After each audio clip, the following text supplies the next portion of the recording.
నమస్కారం ఈటీవీ 360కి స్వాగతం. ముందుగా ప్రధానాంశాలు. ముఖ్యమంత్రి వ్యాఖ్యలపై మండిపడ్డ కాంగ్రెస్, అన్యాయాల్ని ఎండగడతాం, ఎదిరిస్తామన్న జానా.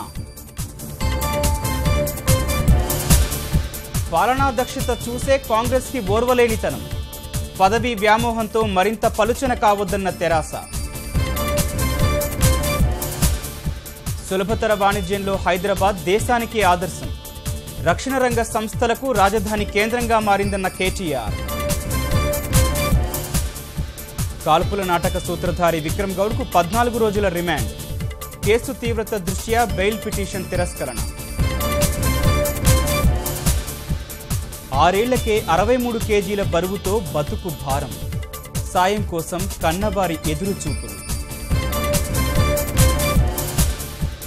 కర్ణాటక మంత్రి ఇంట్లో కొనసాగుతున్న ఐటీ సోదాలు, 11,43,00,000 నగదు జప్తు, పెట్టుబడులపై లోతైన ఆరా.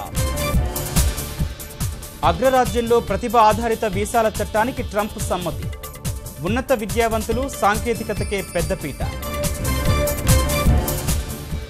కొలంబో టెస్ట్లో భారీ స్కోరు దిశగా భారత్, శతకాలతో చెలరేగిన పుజారా, రహానే.